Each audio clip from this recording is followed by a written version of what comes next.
Oke guys, sebelum melanjutkan, jangan lupa like dan komen. Dan yang baru bergabung, jangan lupa subscribe dan aktifkan loncengnya.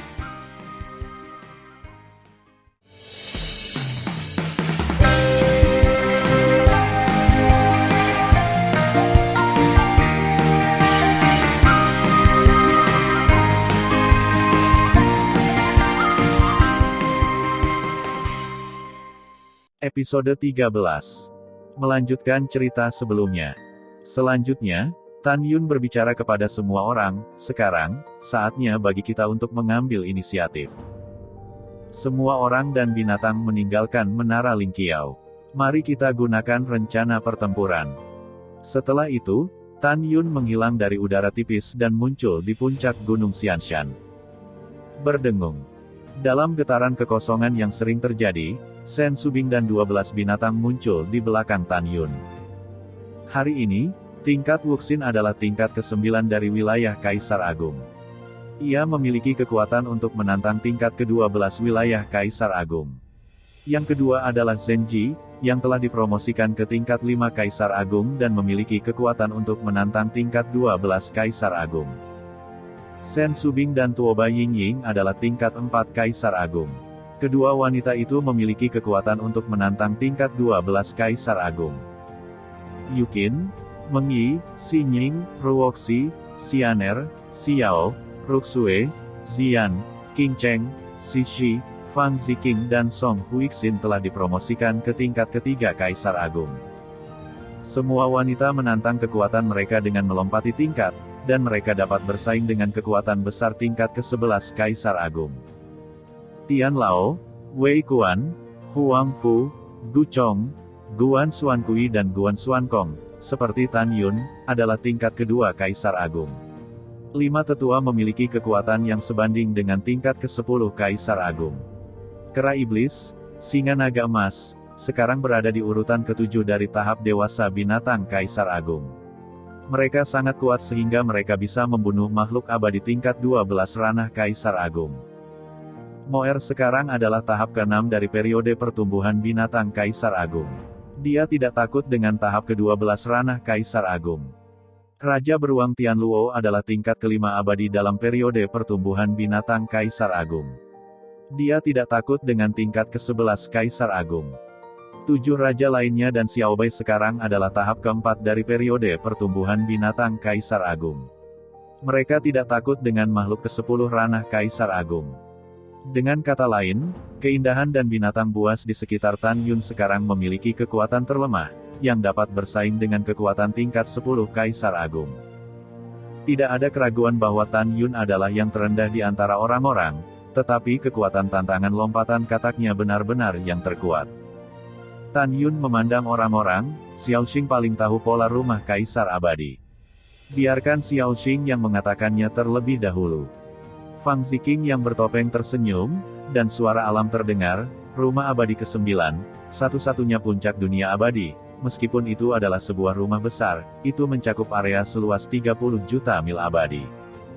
Rumah Kaisar Abadi memiliki 4 gerbang, yaitu gerbang timur, gerbang selatan, gerbang barat dan gerbang utara. Tempat di mana anjing Kaisar Abadi menikah harus berada di alun-alun di luar aula di tengah rumah Kaisar Abadi. Karena alun-alun ini luasnya 300.000 sen. Hanya di sini kami bisa menampung puluhan juta pemimpin kota yang datang untuk memberi selamat. Selain itu, rumah abadi ke-9 terletak di atas dunia abadi ke-9. Oleh karena itu, ada dunia perijiutian di atas rumah ini, yang mengarah ke perbatasan dunia abadi ke-8. Di bawah bayang-bayang perbatasan, jika Anda ingin masuk rumah abadi ke-9, kamu harus masuk melalui 4 gerbang kota. Tentu saja, jika Anda ingin pergi, Anda harus melewati 4 gerbang. Menurut pendapat saya, jika Anda ingin membunuh semua orang di dalam, kita harus bertindak secara terpisah dan memblokir 4 gerbang. Mendengar pidato itu, semua orang mengangguk setuju. Suamiku, kamu bisa mengaturnya. Sen Subing tersenyum. Oke, setelah Tan Yun menjawab, dia berpikir, kera tua itu menjaga gerbang timur. Ayo, kata kera, aku tidak akan pernah membiarkan siapapun pergi. Tan Yun tersenyum dan berkata, Pria besar, jaga gerbang selatan. Moer, Raja Beruang, jaga gerbang barat. Suara Tan Yun tidak jatuh. Xiao Bai dalam rok putih cemberut dan berkata, aku ingin bersama saudara beruang. Mendengar pidato itu, Raja Beruang Tianluo memamerkan giginya sambil tersenyum. Oke, kalau begitu kalian bertiga menjaga gerbang barat. Tan Yun berkata, gerbang utara dijaga oleh 7 Raja Keluara Binatang. Setelah itu, Tan Yun berkata, Tian Lao, Gu Chong, Xuan Kong, Xuan Kui, Wei Kuan dan Huixin, kalian berenam akan pergi juga. Semua orang dan binatang yang menjaga gerbang utara mendengarkan perintah Huixin. Ya, bawahan patuh. Manusia dan hewan mengambil alih komando. Tan Yun memandang Song Huixin dengan gaun hitam panjang dan berkata, kamu tidak bisa melepaskan gerbang utara. Tuan, jangan khawatir, bawahan mengerti. Song Huixin menganggukkan kepalanya dengan berat. Kemudian, Tan Yun berkata, Sang Guan Fei, kamu hanya tingkat 11 Raja Kaisar dan tidak cocok untuk bertempur. Tetaplah di Menara Lingqiao dan terus retret. Oke, Sang Guan Fei menjawab dan terbang ke aula Jalan Lingqiao. Tan Yun berkata, orang lain mengikutiku ke rumah ke-9 untuk membunuh musuh. Dengarkan perintahku sebelum kamu mulai. Ingat, pertempuran rumah abadi ke-9 berikutnya akan menjadi pertempuran terakhir kita di dunia abadi ke-9 Hongmeng. Setelah perang di dunia abadi ke-9, kami pergi ke dunia abadi lain untuk mencuci dunia abadi lain dengan darah dan menjarah musim semi yang cukup abadi. Juga, dalam pertempuran ini, kita tidak akan pernah membiarkan siapapun pergi. Kita akan membunuh semua orang di rumah abadi ke-9, binatang abadi, dan semua binatang yang memiliki kecerdasan tercerahkan, dan kita tidak boleh dibiarkan hidup. Karena sangat penting untuk mencuci rumah Kaisar abadi ke-9 dengan darah. Seseorang akan pergi ke dunia dewa dan melapor kepada 2 penguasa tertinggi. Jika kita tidak membunuh semua binatang cerdas dan semua orang, begitu kita memberitahu 2 penguasa tertinggi. Menguasai seperti apa penampilan kita, kita akan berada dalam bahaya pada saat itu.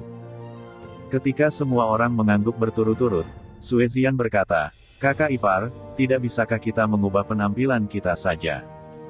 Tidak, Tan Yun menjelaskan, apakah itu dunia dewa Hongmeng, dunia dewa kacau atau dunia dewa Siyuan, selalu ada beberapa dewa yang secara alami memiliki kekuatan deduksi besar. Dewa-dewa ini, hanya dengan penampilan kita, dapat menyimpulkan apakah kita mudah ditoleransi dan kemana kita melarikan diri. Mendengar pidato itu, Sue Zian menatap mata yang indah itu. Dewa-dewa ini masih memiliki kekuatan sihir semacam ini. Jika kamu mempelajari kekuatan sihir ini, kamu dapat menyimpulkannya pada orang yang ingin kamu temukan. Tan Yun berkata sambil tersenyum, itu tidak mutlak. Ada 2 cara untuk menghindari derivasi dorongan besar. Salah satunya adalah selama kultivasimu lebih tinggi dari dewa yang melakukan turunan dorongan besar. Yang kedua adalah keterampilan tak terlihat yang hebat, tetapi hanya sedikit orang yang bisa menggunakannya. Setelah Sue Zian dan yang lainnya mengangguk untuk mengerti, Tan Yun berkata, ada beberapa mata air abadi di rumah rahasia. Sekarang kita menyimpannya dan memberikannya kepada Subing. Dia memiliki cincin dewa untuk dipegang. Setengah jam kemudian, mereka menyerahkan semua 600 mata air abadi terbaik kepada Sen Subing. Kemudian, setelah Tan Yun membiarkan semua orang memasuki Menara Lingqiao. Kemudian, Tan Yun meninggalkan rumah rahasia ke-9 dan muncul di atas hutan Penglai. Melihat ke kejauhan, mata bintangnya mengungkapkan niat membunuhnya. Ouyang Qianqian dan Fang Rulong, hari kamu menikah adalah tanggal kematianmu. Waktu berlalu. Setelah 23 hari, hanya ada 2 hari tersisa sebelum Ouyang Qianqian, Xia Houxuan dan Kaisar Abadi ke-9 menikah. Karena ada susunan transmisi yang mengarah ke 10 kota abadi di rumah abadi ke-9, Xia Houxuan dan Ouyang Qianqian dapat mencapai rumah abadi ke-9 dalam 2 hari hanya melalui susunan transmisi. Kota abadi Xiahu, Mansion Tuan Kota. Di kamar kerja, Xia Houxuan berdiri dengan anggun di depan cermin dengan gaun pengantinnya. Wajahnya penuh kegembiraan dari lubuk hatinya. Xia Houxuan, yang bahkan bermimpi menjadi istri Kaisar Abadi ke-9, tidak peduli bahwa Fang Rulong adalah seekor anjing. Di dalam hatinya, kekuatan adalah yang pertama. Haha, Xia Housu tersenyum dan datang ke kamar kerja. Bayi perempuan ayah. Rumah Jiu Tianxian, tim pernikahan telah datang. Kamu harus pergi ke rumah Kaisar Abadi sekarang. Xia Housuan berkata sambil tersenyum, saya tahu ayah, putri saya siap untuk memulai sekarang. Pada saat yang sama, kota Abadi Tongtian, rumah bangsawan kota. Di kamar kerja, Ouyang Qianqian mengenakan gaun pengantin merah cerah dan duduk di depan cermin, dengan air mata di matanya. Gadis pelayan di sisinya, sambil memperbaiki riasan Ouyang Qianqian, terus menangis.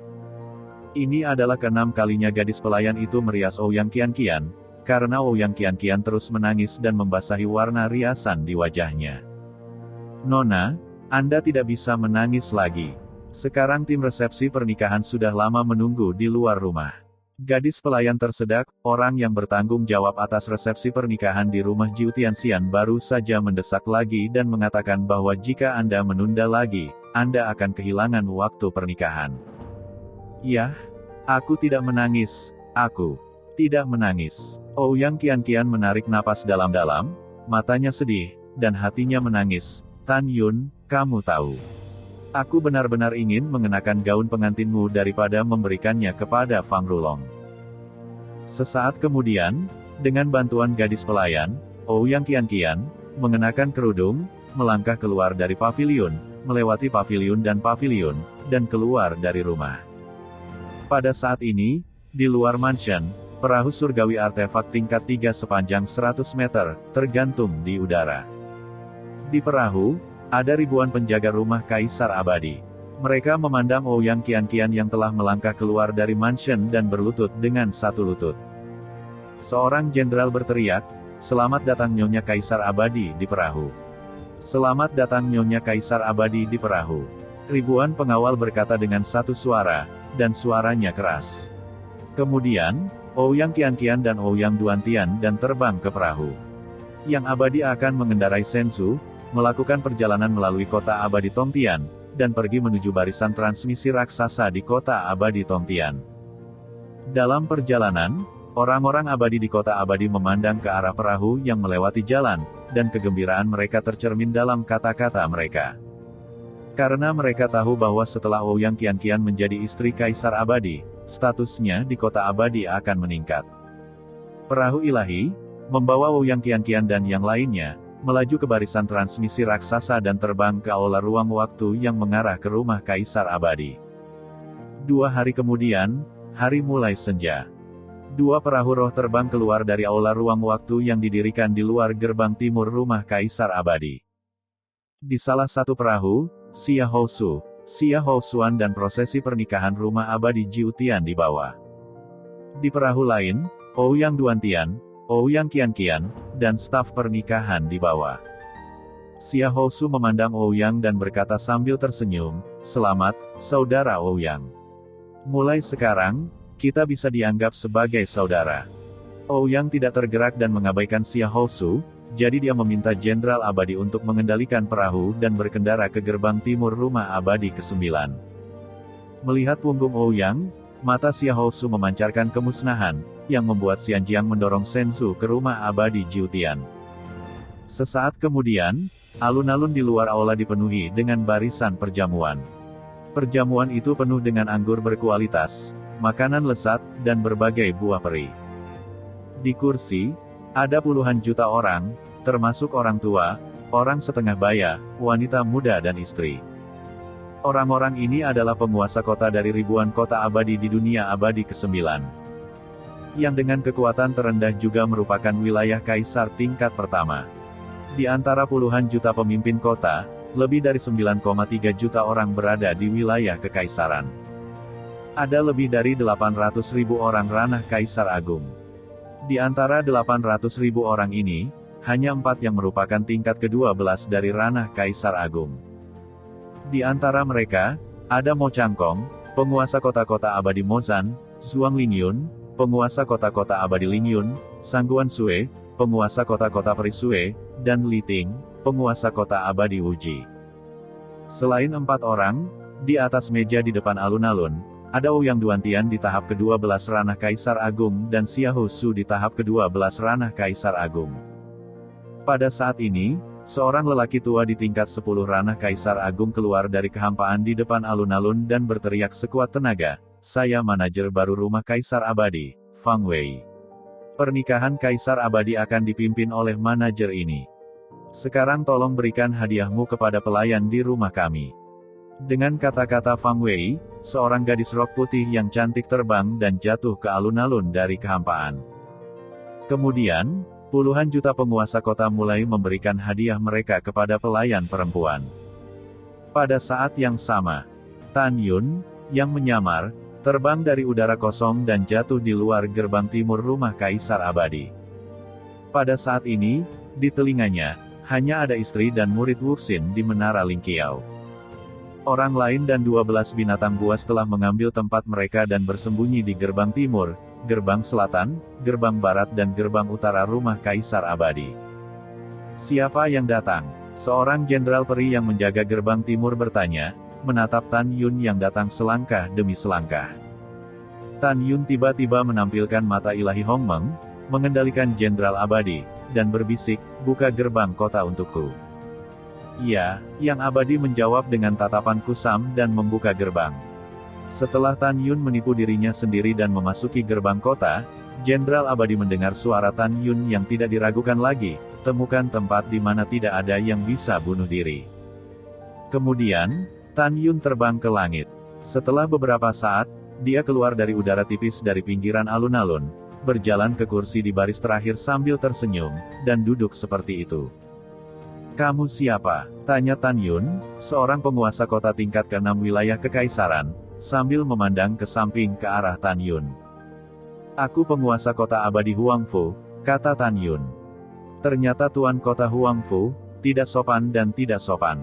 Tuan Kota mengepalkan tinjunya dan berkata, "Alasan mengapa Tuan Kota mengatakan, tidak hormat, sebenarnya sopan. Dia belum pernah mendengar tentang Huangfu Xiancheng. Demikian pula, dia tidak ragu. Karena ada puluhan juta kota peri di dunia peri 9 hari, dia tidak dapat mengingat nama semua kota abadi." "Kamu sopan," Tan Yun berkata sambil tersenyum. "Permisi, keadaan apa yang selalu Anda miliki?" tanya penguasa kota. Tan Yun berkata dengan jujur, "Tingkat kedua dari Kaisar Agung." "Ah, Tuan Huangfu, di wilayahmu, kamu harus duduk di 100 baris kursi pertama. Kamu akan kehilangan identitasmu jika duduk di sini di akhir." "Tidak apa-apa, tidak apa-apa," Tan Yun berkata sambil tersenyum, "duduk di sana sama saja." Pada saat ini, seorang pelayan terbang di depan Tan Yun, matanya penuh kesombongan, "Tuan Kota yang terlambat ini, di mana hadiahmu?" Tan Yun tersenyum dan berkata, "Jangan khawatir, gadis kecil. Tuan Kota secara khusus menyiapkan hadiah besar untuk Tuan Kaisar Abadi. Tuan Kota akan memberikannya nanti." "Betulkah?" pelayan bertanya. Tan Yun tampak tidak senang dan berkata, "Bagaimana sikapmu? Percaya atau tidak, aku akan membiarkan Kaisar Abadi menghukummu." Kesombongan pelayan menghilang dan wajahnya pucat. Saat itu, suara Fang Wei terdengar di alun-alun, "Semuanya, diam. Sekarang waktunya telah tiba, tolong undang mempelai pria 9 surga Kaisar Abadi, pengantin wanita Ouyang Qianqian, Xia Hoxuan." Tan Yun berkata kepada peri, "Ya, Tuan Kota tidak peduli padamu. Silakan mundur." Peri itu menghela nafas lega dan pergi.